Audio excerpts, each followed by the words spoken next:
Hi everyone, this is EvilGraham93. I've got another video to show you. It's not an update or a review. I'm going to show you all my collector's editions for my horrors. I was watching someone else's channel, I can't remember who it was now, and they showed all their collector's editions, so I thought it would be a good idea to show mine. Right, the first ones I'm going to get into it because I've got a fair few to show you. First ones I've got to show you are the ones that I've got out on display, the ones I don't put on my shelves. Or actually watch. I've probably watched them once and then just keep them on display. The first one is the Reanimator 2-disc special edition with the syringe pen, which is in there somewhere. You can't really see it probably because it rattles around. You might be able to see it if I... Sorry about the glare, but I think you can just make it out in there. Yeah, it's good. It's an okay film, not one of my favourites, I have to admit, but again, I just got it for the special edition. So I'll put that back up there. Next is the Evil Dead Book of the Dead edition. I reviewed this separately. It didn't get many reviews. Everyone knows the Evil Dead and reviewed it. People that have seen my channel know that I'm not a massive fan of the Evil Dead at all. I just watch them, and I wouldn't say that they're particularly good. I'd say the first one. Well, 1 and 2 are okay. Army of Darkness is pretty bad. I didn't really like that. And the remake was just okay. I don't go mad for these films, but I do like the Book of the Dead editions. Just because what it is really. I really want to get the Book of the Dead 2 as well for number 2. The Screaming Eye. I'm always looking out for that. And then lastly, for the ones that I have on show, is the Phantasm Sphere, which is still in its box. Again, like the Evil Dead, I'm not a massive Phantasm fan. I've watched the movies once. They're okay. I wouldn't say I enjoyed them, but I know this, like the Evil Dead, has got a massive cult following, but I'm not a massive fan of Phantasm. I probably won't take the Sphere out of its box again. Just keep it like this. I used to keep it on display with the little knives jutting out, but I thought it looked better in the box. I might get the box set of them. I think it's out of print now, the box set, but I think you can get it fairly cheap used on Amazon. So it's pretty much the same packaging as this silver packaging, just without the Sphere really. It's a digibook, I think. So yeah, put that one back. And right, for the DVDs, these aren't in any particular order at all. It's just the order that I've got them off my shelves. I don't know if you can see behind me, like over this side, which would have been behind my finger. There's a load of spaces missing on the shelves where I just took these out. So I'll start off with Halloween 25th Anniversary Edition. Yeah, everyone knows I love Halloween. It's the only edition of the film that I've got. Actually, I'm always looking for a nice new edition. I don't want to go mad about it. It is a good film. I do enjoy it, but I only double dip on films that I really like, and I'll probably get one other version of this film. I think I don't really go mad getting loads of different copies. So yeah, Halloween, awesome film. Next is one that I really was surprised when I got it through the post. That is a special edition. It's Halloween 5. Yeah, I just thought it was a normal.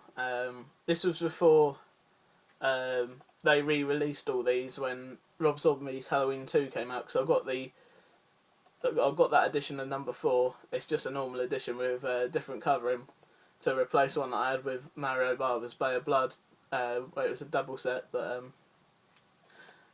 Yeah, so this is before I got all these, and I didn't realise it was a special edition when I was buying it, and it was quite cheap for a special edition as well. I think I remember only paying about £3 for this, so and it was brand new. So it's not my favourite Halloween film. I'll probably say it's my least favourite, to be honest. But hey, it's Halloween, you can't go wrong.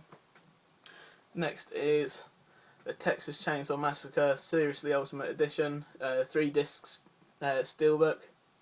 Yeah, again, I watched this again last night. I'd say this is one of the films that I could always go back and re-watch if I'm bored. And I have to say, compared to my old edition that I used to have of this, if you remember, it was in my very first horror collection video, my very first YouTube video, I think it would have been. It was just a red cover with the chainsaw on the front, and the picture was god awful. But I have to say, the picture was really good in this. I was really impressed with what they'd done.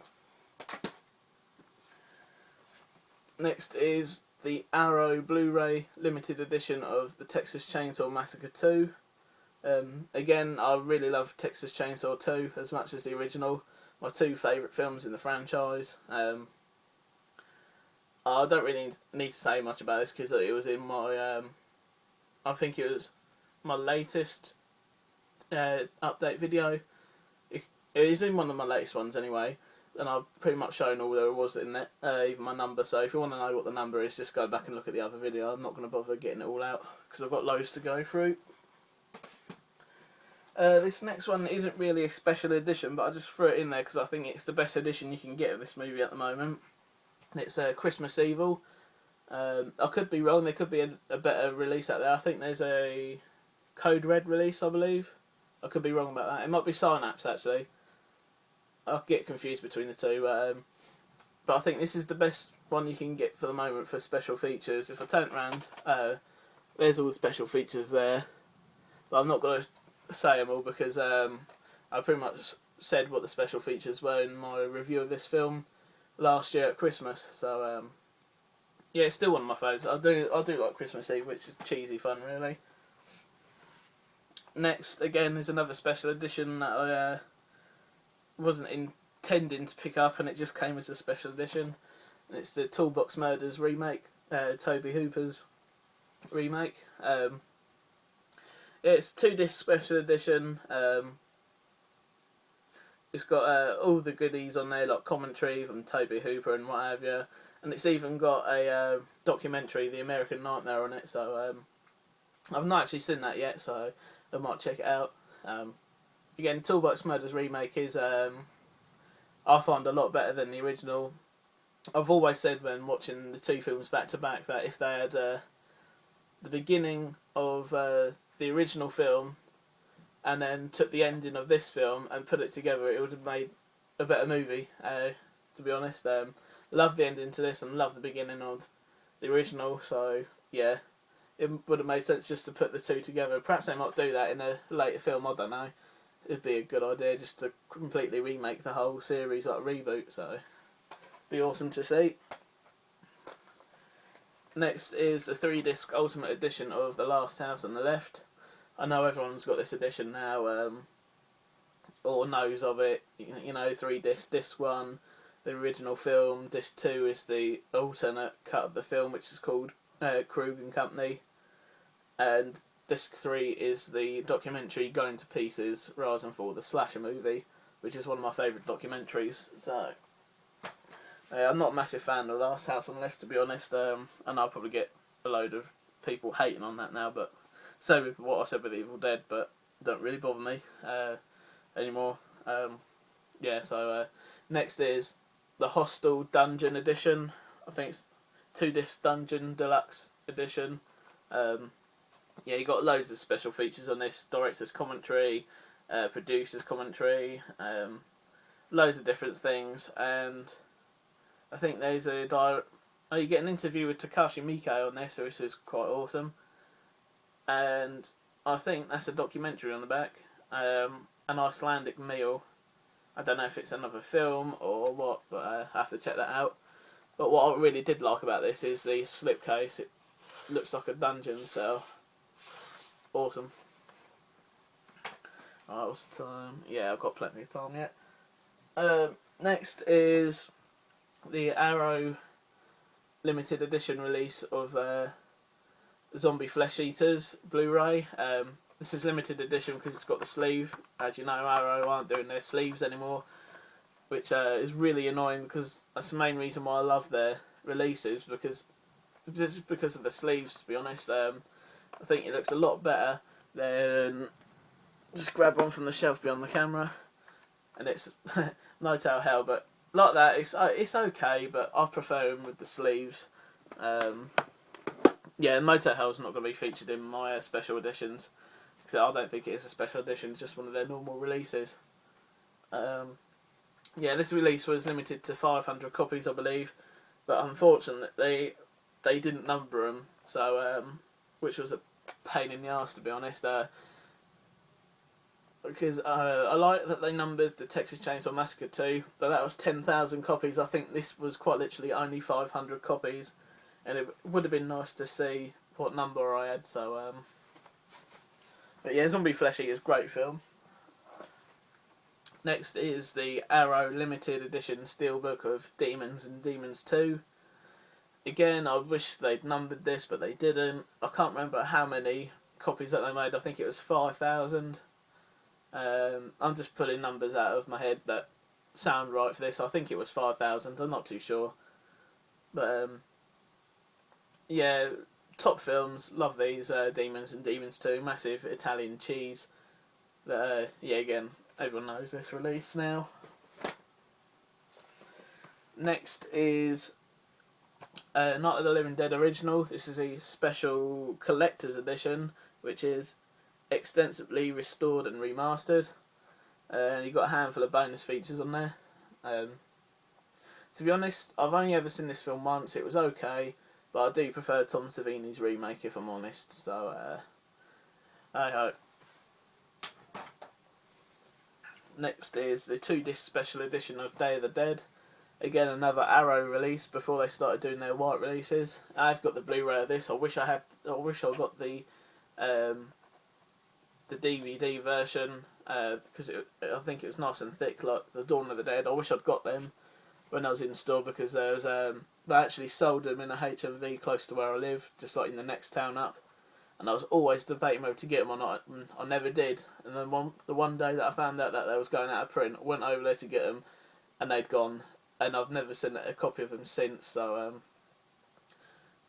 yeah, I really regret not getting them, but I've got the Blu-rays anyway. So before they went out of print, so I'm happy about that. Yeah, this release is okay. I think it's pretty much got what the white copies have got, to be honest. But when I mean white copies, you know what I mean, the white cases and the white covers and what have you. I think they have got slightly more extras, but I think this has got just a handful of them. I know it's got that documentary, 39-minute documentary on it, The Many Days of the Dead, and I think the other copy's got a couple more documentaries. I think I can't remember, but yeah, it's Day of the Dead. Next is Diary of the Dead Steelbook Limited Edition. Yeah, this film was okay. Wasn't a massive fan of it. If you want to know my number on this, it's 7,096. I don't know how many of these they made, but mine seems to be a pretty high number, so don't really care about that. It's just a film to me. I just got it to complete the Dead collection. Next is the 2-disc special edition of Return of the Living Dead. Again, everyone knows this now, knows this release. I'd say it's probably one of the best releases out there. Don't shoot me if it isn't, I really don't know. Again, with this film, I know it's got a massive cult following, but I can just sit there and watch it and think it's okay. I wouldn't go mad on it. You know all about this. It's got the More Brains documentary on this. And then 2 hours of bonus features from the More Brains documentary, so quite a good release. Next is City of the Living Dead by Arrow. This is the 30th anniversary edition. I know Savini 1979's got this exact same edition. I can't remember if he's got it on Blu-ray or DVD, but he actually got it signed by Catch Random McCall, which was absolutely awesome. I'm really jealous about that, mate. That's yeah, he knows how jealous I am about that. It's an awesome thing to have done. But, yeah, great film. Fulci classic. I love Fulci. He's probably my favourite Italian horror director, so yeah, everyone's seen City of the Living Dead. Right, next is 28 Days Later Special Edition, Collector's Edition. The only reason why this is a limited edition, really, it's not numbered or anything, but I think it's just the cover art. You take the sleeve off, it's the same cover art. You get a handful of special features, and you also get a part 1 of the 28 Days Later Aftermath graphic novel, the first chapter. So yeah, it's all right. It's a good addition to add in the collection, really. Next, I don't know if this is really a special edition or not, but I was surprised when I got it through the post, because I thought it was just going to be a one disc edition, and it was Evil Speak. I don't know if this is just a common release or what. I'll be happy to know if anyone knows.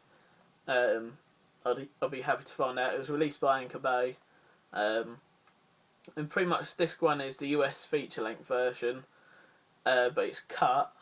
But disc 2 has the uncut edition, and it comes with a handful of special features. So yeah, I just threw it in there just because of that. I don't know if it's special edition or what.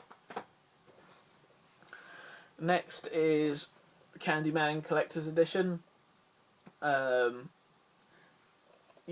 I don't think this is the best edition you can get. I love the film Candyman. I've always loved the film and loved the story.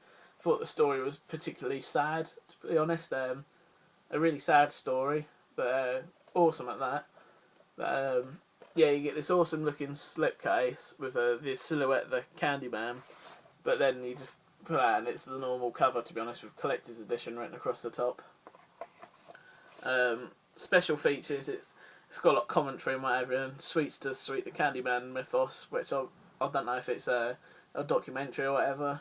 And I think there's another small one on there, Clive Barker Raising Hell. So I've always thought that they should have had like a Candyman cameo in the Hellraiser movies, or have a Hellraiser cameo in the Candyman movies. I would have thought, but I know they're both done by Clive Barker, but I would have thought that would have been awesome to see at least Pinhead in the Candyman film or Candyman in the Hellraiser movies. So yeah, I'm just rambling now, to be honest. This might be a two-parter. Looking at the time, I've still got about 3 piles left. So yeah, next is Creepshow 2-disc edition, special edition. I think I can't remember if I've reviewed this or not, but I think I did. But yeah, you got a handful of bonus features, slipcase. What more do you want? Creepshow is just an amazing film, really fun. This one again, I was just looking through my pile and I didn't think this was special edition at all, because I looked at the back and there's only one special feature, which is behind the scenes featurette, but it's got special edition written on the front, and it's Creepshow 3. Won't talk more about that because I think that movie is god awful. Another one, which I just really put in there because it's got Extreme Edition written on the front, is Storm Warning. I've not seen this movie for a while, and I checked it out the other day, and there's a person in there, so I can't remember his name. I think it's David Lyons, or Lyons. I'm not too sure how to pronounce his name. I think it's him.